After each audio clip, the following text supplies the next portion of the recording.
Hey everyone, this is Sarah from Good Nightmare Podcast, a podcast where I like to talk about all things strange and unusual, whether it's mysteries, historical crimes, or fairy tale origins.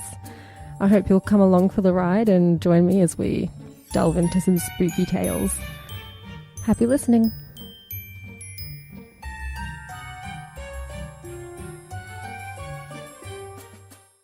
This podcast involves topics such as violence, sex, and mental illness. If this might disturb you or those around you, please reconsider. Privacy and confidentiality have been protected, with personal information removed when possible. If you ever feel unsafe or suicidal, please call your crisis center, emergency services, or national hotline. In the U.S., the National Suicide Prevention Lifeline is 800-273-8255. You matter. You matter. You matter. Hey, this is Kate. What's the last time you had a really horrific event unfold and you realize, shit, that's like 20 seconds away? Okay, 20 minutes, but still way too close for comfort. For me, that's a close tie between the Boston bombing, which obviously happened in Boston, but some of the injured were taken to a hospital that I worked at sometimes at the time, which was too close. Then there was the murder in Danvers, which is where I go shopping when forced to head to a mall. It's where Emily's dentist is. It's right there. And that was terrifying. I married a math teacher. Not that he was ever in the kind of danger that Colleen Ritzer was in, but that's really just a gender thing. It was a big deal. It stopped me in my tracks, because we all like to say that could never happen here. Well, guess what? It did, and it was awful. And so I was joined by Warbaby from Murderous Minors, Killer Kids, and she ended up sort of blessing me twice.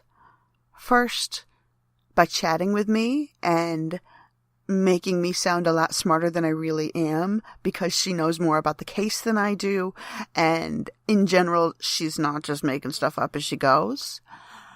But then afterward, I had a first in 50-some episodes, which is she offered to edit it for me. So the fact that this sounds smoother and smarter than I normally do is totally not coincidence. So 2 huge thumbs up, and thank you so much for that. So this doesn't need a whole lot more introduction, because it's in here, the story of it, and a little bit of talk about how and why and what the actual fuck. It's all in here. It was a horrible, terrifying couple of days. And while, okay, yeah, fine, it would have been maybe cool for some definitions of cool, you guys know what I mean, to have actually met the perpetrator or spent some time with the individuals who were directly involved. The reality is I'm okay with having some distance from it, because as it was really hard to wrap my brain around, and I still struggle sometimes. I send my kids to a public school, and this is just that realization that, yeah, this could happen anywhere to anyone at any time. And if you are sitting around thinking that you're safe, well, are you sure you really want to know? This is Ignorance Was Bliss.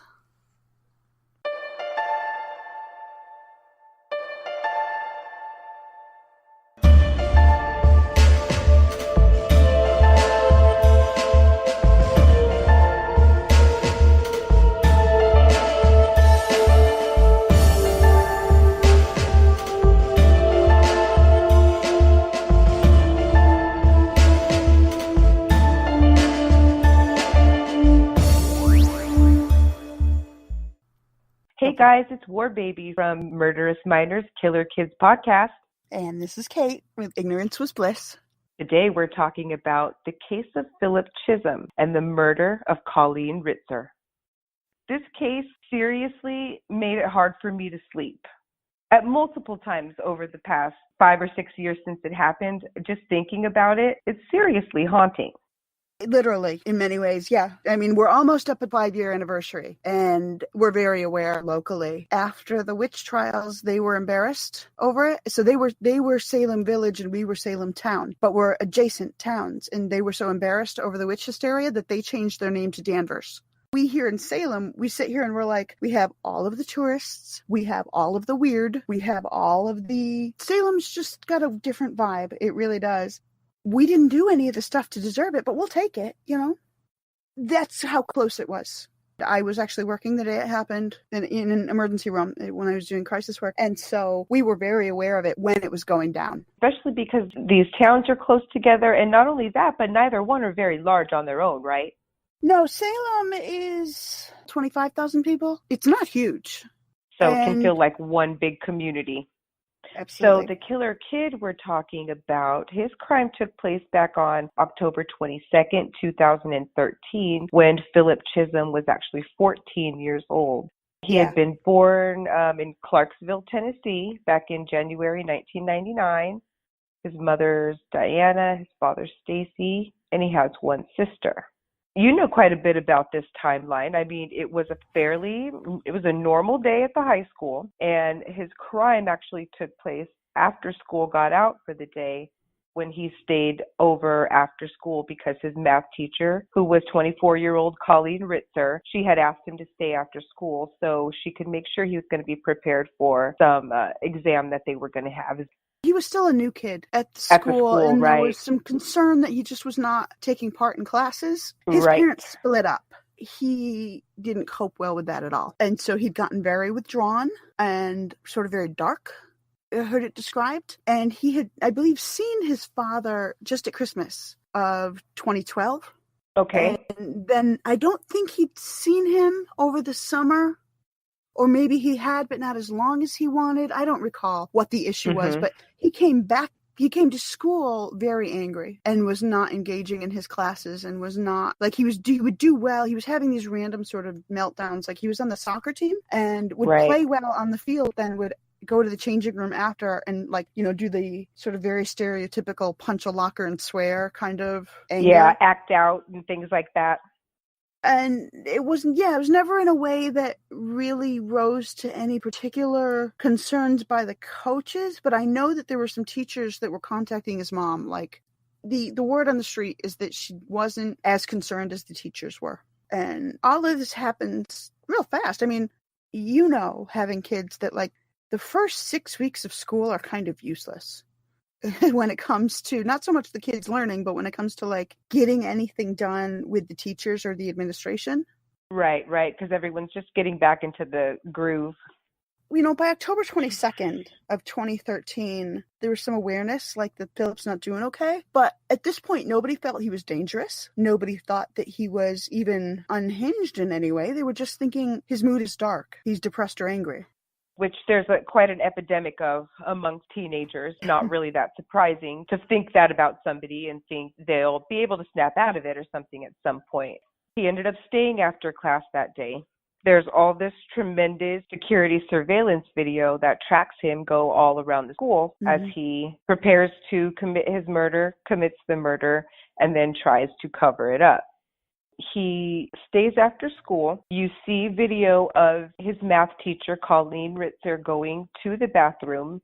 He sneakily follows right behind her, enters the female bathroom, comes out of the female bathroom after a few minutes, I think about 11 minutes. It's very fast. It depends on, you know, there was actually kind of a problem with some of the surveillance videos where some of them were off by a tad. So it could be as low as 11 minutes or as high as 21. But that's as fast as it runs. There's not a confrontation. It doesn't seem that there is. It doesn't seem that there's long enough to be a confrontation. This video is just so disturbing, especially because you know that he must be aware that he's being filmed. I know that Danvers had a brand new security system as of 2013. I see him look up at the camera a few times in a few different locations. There's just so many of them in the school, like 144 cameras. I hate to assume, but it's just, to me, it makes it even crazier that you would be willing to do something like that. It's amazing that nobody literally caught him in the act. Point of these security cameras was not so much about catching anybody in an act as to know who did something later. Because how often is there really a murder in a high school during school hours? Or anything. I mean, yeah, you would never assume that there's a security guard actually sitting in front of those cameras. No, it's about catching a kid later who wrote on the lockers. Mm-hmm. Yeah, that's the kind of thing the cameras are there for. They're not there to catch somebody in the act. Even if they aren't doing something in the act, you still got to get to them. What we know is at 2 o'clock he stays after. 2:15 he gets visibly angry at Ritzer because she tries to engage him in like small talk about Tennessee. Right. Mm-hmm. And he starts to get, and I don't know what visibly upset means. I believe his classmate that was in the room with them said he was clenching his jaw and maybe mumbling like under his breath. Right. Yeah. I don't get any sense though that he did anything that seemed threatening because she stayed in the room with him for another 40 minutes. Right, and had no problem hanging out in there. And she never said that it was because she was afraid for Miss Ritzer's safety. You know what I mean? So I agree totally with that. And so around 2:54, Ritzer leaves to use the bathroom, and you couldn't see her. And she's walking. She's not looking over her shoulder. She's not rushing. She seems comfortable. 2:55, Chism steps out of the classroom and then steps right back in. Within a minute, he appears back in the hall. He's now got a hoodie on with the hood up. He sort of half steps back into the classroom. His awareness is kind of heightened. Yeah, exactly. You can see he's amped. He looks suspicious is what he looks like. You see him walk into that bathroom. There are no cameras in the bathrooms, which, frankly, that's fine. And then that 20 minutes goes by and he wheels a recycle bin out. Like when we say recycle bin, I mean like the kind of thing you would put all of your trash for the week in at the curb. Oh, yeah, definitely. Like the one I have sitting outside my house. Yeah. He had to go outside and literally bring it up the elevator. He wheels that down the hallway, and he has no sense of rush or upset or whatever. So he walked in. He did whatever he was going to do without confrontation because nobody heard any yelling out of the bathroom and without time for her to fight back. There was nothing. I don't think any evidence leads me to believe that he had specifically targeted Miss Ritzer before that, but he was definitely going to find a victim of some sort somewhere.